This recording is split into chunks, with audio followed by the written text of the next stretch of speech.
Hi guys! So ayun, welcome to my YouTube channel. By the way, again, my name is Kyle De Los Santos, your Property Meister. So as of now, nandito tayo ngayon sa Palma Real Residences. So located siya sa Barangay Malamig, Barangay Timbao, nasasakop din siya, Binyan, Laguna. Pero ano ba maganda rito? No? Bakit ko ba vinlog tong property na to? Isa sa mga nagustuhan ko dito guys, sobrang prime location niya, tapos sobrang affordable.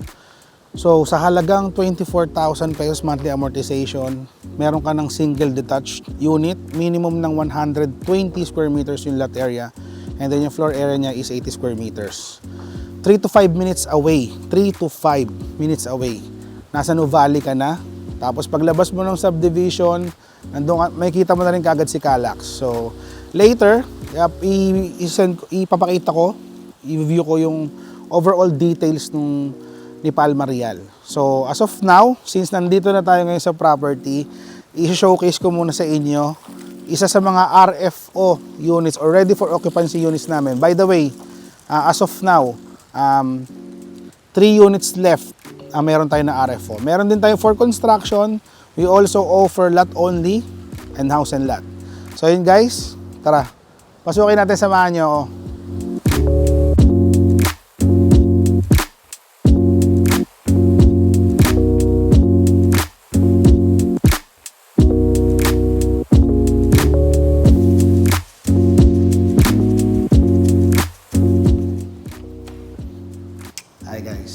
So, nandito tayo ngayon sa Samantha Model House. So, house specs, 80 square meter yung floor area niya, and then 120 square meter yung minimum lot area niya. So, pwede rin kayo mag-avail na mas malaking lote if gusto nyo.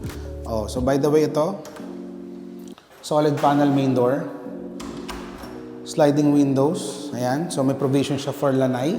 Provision din siya for 2 car parks, complete turnover, 3 bedrooms, 2 bathrooms, up and down. So, dito naman tayo sa kitchen. So, ayan. Kung napansin nyo guys, complete na rin yung fixtures ng kitchen niya. May overhead cabinet, base cabinets. Naka-tiles na rin siya. Sink. Medyo may kaliitan lang pero sakto lang sa space niya. Fair enough.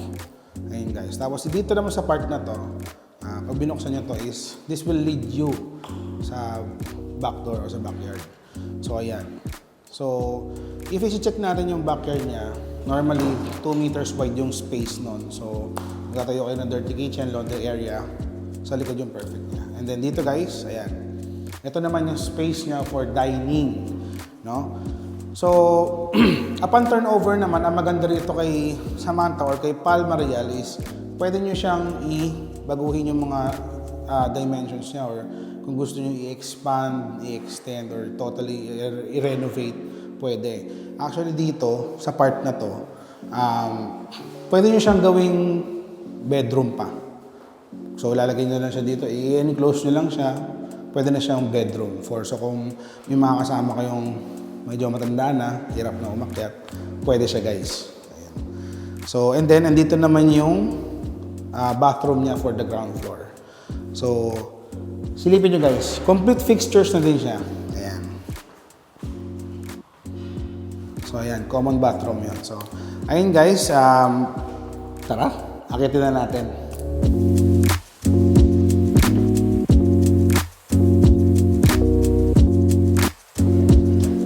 So, ayun guys, since complete turnover siya guys, lahat ng nakikita nyo dito is kasama sa turnover. So, tara. Ito guys, ito yung first bedroom niya since 3 bedrooms siya sa second floor. First bedroom, for single person use. Ayan. And then, same siya. Same siya sa second bedroom niya. Ayan. Tara, pasukin natin. So, ito. So, yung space niya, pati yung space nung kabila is for single person use lang siya. So, ayun. Tara, punta naman tayo sa master's bedroom. Ay, by the way guys, ito pala yung bathroom niya sa taas. Same sa baba, pero mas malaki. So, complete type din siya. Ito yung nakakatuwa guys. Tingnan nyo itong master's bedroom. Ganito kalaki. Ayan. So, kasya kahit mag-king size bed kayo dito. Diba? Kita nyo guys, ganito ka-spacious yung master's bedroom niya. Bawing-bawi. yung master's bedroom. At the same time, ito, punta naman tayo sa balcony. So, meron siyang access sa balcony niya. Ito, guys. So, yun guys, kung napansin nyo dito, it's almost 1:30 p.m. pero ang lakas pa rin ng hangin. So, medyo Tagaytay feels siya. Hindi lang pala medyo. Talagang Tagaytay feels, no? So, ang ganda. Mahangin. Tapos, kumbaga fresh yung air, mapuno, so environmental friendly itong Palmarial. Yun yung isa sa pinakamaganda about the project. At the same time, bukod nga doon sa prime location siya. At complete amenities by the way guys. So swimming pool, basketball court, may tennis court sila, clubhouse, multipurpose club. So yun guys. Very affordable. Tapos ganito aganda yung project. So yun guys, if you are interested to avail. If gusto niyo mag-site visit, you can contact me or you can just message me through Facebook or sa YouTube channel ko, comment down below lang. Ito nga pala guys, yung YouTube channel ko. Ayan. So don't forget to like and subscribe. Pwede niyo rin akong ma-contact through Viber. Iiwan ko yung lahat ng contact details ko guys kung gusto niyo ma-check tong property na to. So by the way, my name is Kyle, your property meister.